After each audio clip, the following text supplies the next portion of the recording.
These conspiracy theories are going absolutely viral on TikTok right now. I love TikTok, obviously. How could you not? Honestly, if you don't have it, literally, what are you doing? What are you doing? Watching Instagram reels? No. But seriously, I love TikTok, and it's honestly just a breeding ground for some of the most interesting conspiracy theories of all time. So without further ado, let's get into the TikTok theories. All right, the first theory I want to talk about is something I saw that was so damn interesting, and it kind of proves a theory about like kind of parallel universes and timeline shifts. But first, I'm just going to show the video because it is nuts. I think I saw my grandma one time after she died. This is my grandma Susan. She died June 22nd of 2022. You can see she was very specific looking. She wasn't your typical grandma. She most often in her later years of life had pink hair, specifically this color, because she was a breast cancer survivor and pink was just her token favorite color. She drove a pink car for years and years and years. Everything around her house, like pink was her color. Pink and purple were her colors. So most often in her later years of life, if you saw her, she was rocking pink hair. This was the vehicle that she drove after she got rid of that pink car. She drove this the last, I don't really know, five years of her life, maybe. For reference, here's where she says, I found an old comment on a post that she made about this car that she drives a blue Ford Focus, just for proof. I saw this woman outside of Walmart on October 19th, 2022, and I was so stunned by it that I had to stop and take a picture of it. Blue Ford Focus, woman with pink hair. We live in a small area. I don't know any other women that have ever colored their hair the way that she does. Here's a closer picture of that encounter for reference. So take note of her stature. Also let it be known that this is definitely something that she would have worn. Here's another photo that I took. I just happened to be leaving Walmart and driving by, and when I saw this woman, so I actually just took these pictures from my vehicle. I didn't get out and like speak to her just because, you know, in my head she was just a stranger. Like it was just a crazy coincidence. But like as time goes on, the more I'm like, this is just bizarre. Here you can kind of see how my grandma had similar stature to the lady in those photos. Here's another picture referencing her pink hair. And another picture just showing that stature. You can kind of see her pink hair and those glasses peeking out. So yeah, all in all, I don't really know what to think of this. So this girl literally saw her grandma. Like, there's no two ways about that. She saw her grandma who passed away. I would go insane. I don't know how she didn't like stop and talk to her. I think that would have made me feel legit crazy. But honestly, it genuinely really does make me believe the theory about parallel universes. I've always thought this, and I've just, I don't know, throughout my entire life, like whenever someone dies, I always wonder if they enter a parallel universe where they didn't die, if that makes sense, and life just keeps going on in the way it would have if they stayed alive. Does that make sense? I don't know. It's always been something that's interested me personally, though. I've always thought it kind of added up. I need to hear your guys' thoughts on this TikTok, though, because when I saw it, I genuinely was very freaked out. Like, that's crazy. That's crazy. It's cool, but it's also crazy. Do you guys think that after you die, you just enter a parallel universe and like, what if you're already dead? And in your universe, you're not, but in a different universe, you are. I don't like that. I don't like it. No. I actually don't want to think about that anymore. All right, the next theory I want to talk about is about Jeffree Star and Kanye West. I cannot believe that we're talking about this theory again because we talked about it in 2021. There was a very popular conspiracy theory that Kanye West cheated on Kim Kardashian with none other than Jeffree Star. So this was a huge viral conspiracy theory. However, Jeffree Star did deny these claims, but recently he seemed to kind of confirm that it was true. I don't know. Okay, so first of all, weird, but Kanye recently released a song called Cousins. I'm sure you heard about it.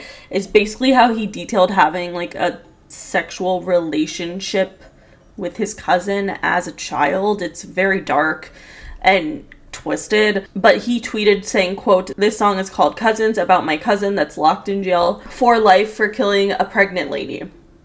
A few years after I told him we wouldn't look at dirty magazines together anymore.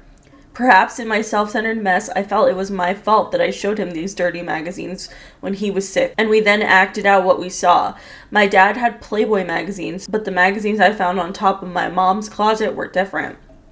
My name is Ye, and I sucked my cousin's dick till I was 14. Tweet sent. This was obviously like a very bizarre confession that he decided to write a song about. I don't know. I mean, honestly, Kanye, like, there's a lot to talk about there. I honestly don't know what words I would use to describe Kanye West right now. He just is tweeting the most absurd, hateful, crazy shit that I've ever seen him tweet. Like, honestly, this is further for him than he's ever gone, and I just feel like he's so far gone mentally. I don't even know, but a lot of people believe that he's like secretly a clone. I don't know if I believe that. I feel like that just like, you know, takes away accountability for how he's acting, but I don't know. Let me know what your theories are on Kanye, because some people think he's been taken over by the Illuminati and was cloned, but I don't know if I believe that. But during all of this Twitter drama and when he released the song Cousins, this is when Jeffree Star decided to just tweet, "Oh, fuck it, ... the rumors were true." And many people believe that this is referring to the 2021 rumors that Jeffree Star and Kanye West had an affair. Honestly, I kind of don't believe it. And the reason I don't believe it is not because it's like not something that like Kanye or Jeffree would do. It's because I feel like Jeffree Star literally just inserts himself into things sometimes. Sorry. God forbid, I do just think he be tweeting things. Like, I feel like he'll post an Instagram story, he'll tweet something, he'll be like, I don't know. Remember when he fucking tweeted about the Illuminati tried to get me and like all this shit? I would never believed it. I mean, it could be true, but I'm just like, why would they care about Jeffree Star? No offense. I don't know. And also, like, he always acts like he knows everything about, like, the freaking tunnels in Los Angeles. And you know what? Maybe he does. Maybe he does. I'm not saying he doesn't, but I'm just saying, like, I don't know. There just are way more famous people that, like, I feel like would be talking about it. Is that fucked? I don't know. Sorry. I kind of just don't believe it, but I want to hear your guys' thoughts. Do you think that it's true? Do you think Kanye and Jeffree had an affair? That would be kind of crazy. But let us know your thoughts. All right, the next theory is dark as hell. So we've talked about Marilyn Monroe's death so many different times, but we've never talked about the conspiracy theory that her body was missing for 6 hours after her death. And this kind of isn't a conspiracy theory necessarily, it's kind of true. So basically, allegedly, Marilyn Monroe's body went missing for 6 hours after her death, but we're gonna go back and talk about the timeline. So her death is obviously one of the most intriguing celebrity deaths of all time because of her involvement with the Kennedy brothers, and honestly just in general, like, she was just super famous at the time, and a lot of people believed that her death had something darker to it. So background on her death: she died on August 4th of 1962, and it was officially ruled as a probable suicide due to acute barbiturate poisoning. She was only 36 years old at the time, and despite the official ruling, suspicion immediately arose. No one believed that Marilyn had committed suicide. So conspiracy theorists believe that there was a 6-hour window where Marilyn's body was unaccounted for after she had been reported dead, but before she was in the hands of like a hospital or morgue.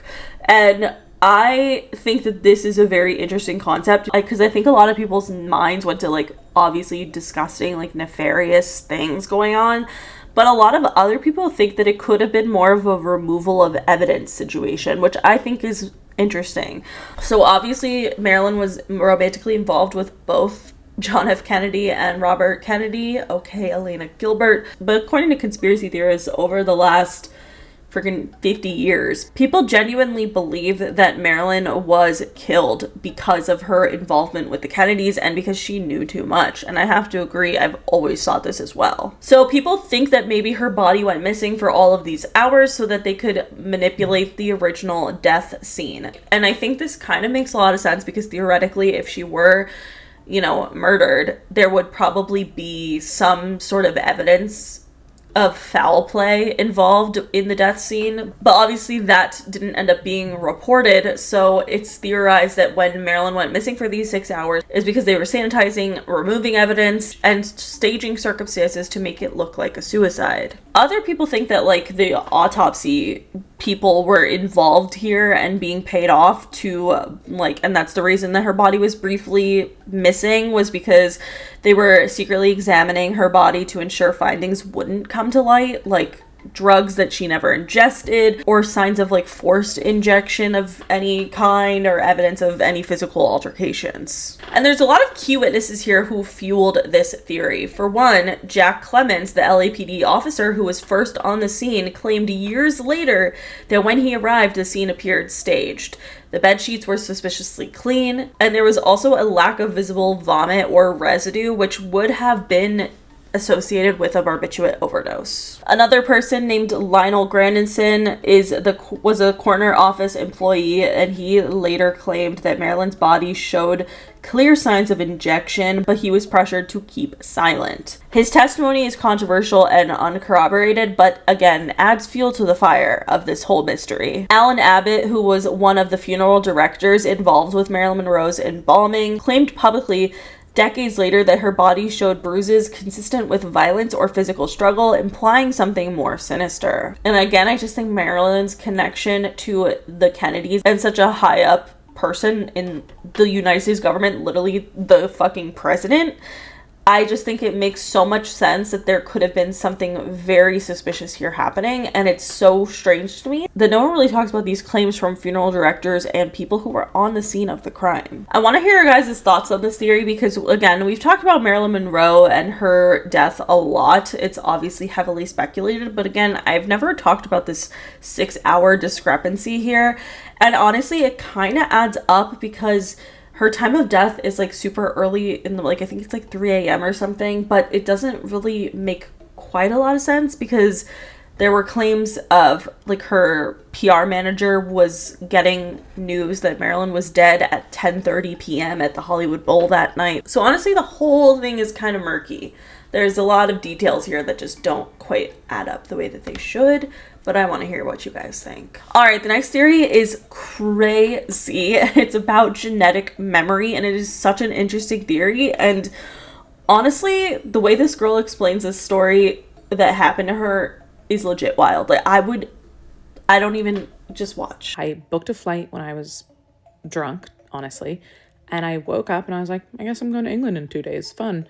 Meant to go for a week, ended up being a month, which turned into 3 months, which turned into 6, which turned into me getting a visa, and I ended up staying for a few years. But in my first month that I was there, my brother set me up on like a friend date with a girl that he randomly met in a bar in Tampa, Florida on spring break, who happened to be from England. He said, hey, my sister's living in London. You guys should grab a drink. So we go. She posts me on her Snapchat story, and somebody who she went to boarding school with responded to the Snapchat story and was like, who is that? I want to take her on a date. So she sets us up. Him and I go on a date. We hit it off. We start dating. We dated for a while.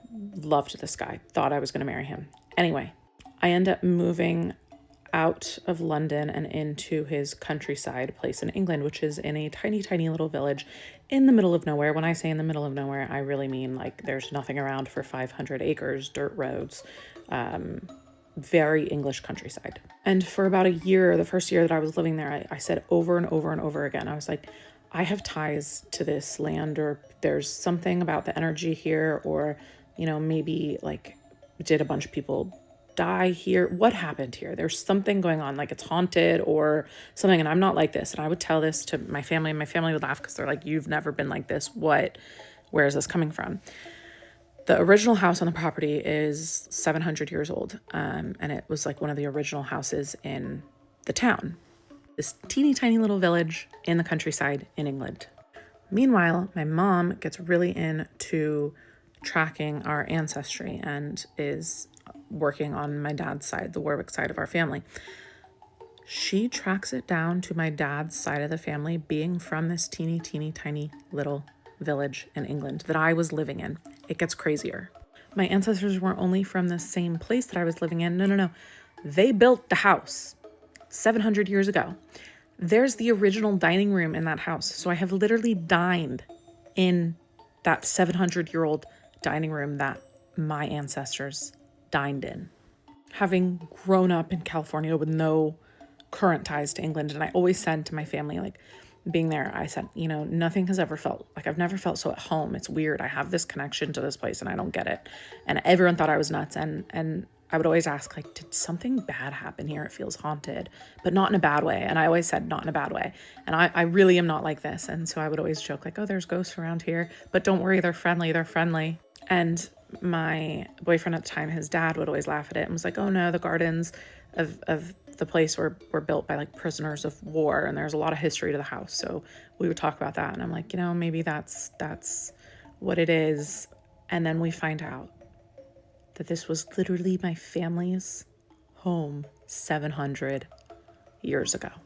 And I was sitting there dining in the same dining room that my ancestors built. So I think this video kind of proves the idea that genetic memory is actually real. And I've always thought that this kind of makes sense. And it's basically the idea that memories or significant enough experiences, especially those involving trauma or survival instincts or emotionally charged events, might create kind of genetic changes in DNA so that you actually not have like genuine memories, but more like feelings. And like how this girl was describing how she felt like she had been there before, kind of a deja vu vibe of your ancestors, which is such an interesting concept. But I think first of all, it explains deja vu. I mean, we've all had deja vu before. It is such a weird phenomenon. I've never really been quite comfortable with an explanation as to why that happens, but it makes sense if you think about it genetically, because like, let's say you're literally like this girl and get deja vu in a place that she's never been before, but then your ancestors could have been there and they were. Like, what are the odds? I don't even want to think about it. It's just kind of the concept that traumatic or emotionally intense experiences could leave just a genetic imprint on future generations of your ancestors. And I just think this is such an interesting theory overall, because again, deja vu just doesn't have an explanation that I like. Besides this, makes a lot of sense. I guess past lives kind of coincide, but it's really interesting, and it could be like, and I feel like we've all experienced things where we go, you know, to a place that our parents used to go to or our parents used to live, and it feels somewhat nostalgic even though we've never been there ourselves. Like, we've all had experiences like that, and I don't know, I just think this theory kind of adds up, but I want to hear your guys' thoughts. Alright, the next TikTok theory I saw is about Hailey Bieber and Justin Bieber, and it's about how Love Yourself is actually about Hailey, not Selena. I feel like it was popularly theorized that Love Yourself by Justin Bieber was about Selena Gomez, but there are a lot of theories with a lot of evidence, honestly, that point to the idea that it's actually about Hailey Baldwin. So for one, if you think about it, like the lyrics, all the clubs you get in using my name, Selena Gomez wouldn't need to use Justin Bieber's name to get into a club. That never really made sense to me.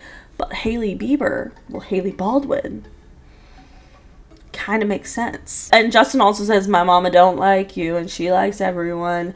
But that doesn't really make sense because it seemed like Selena and Justin's mom were close. Like, it seemed like they always liked each other.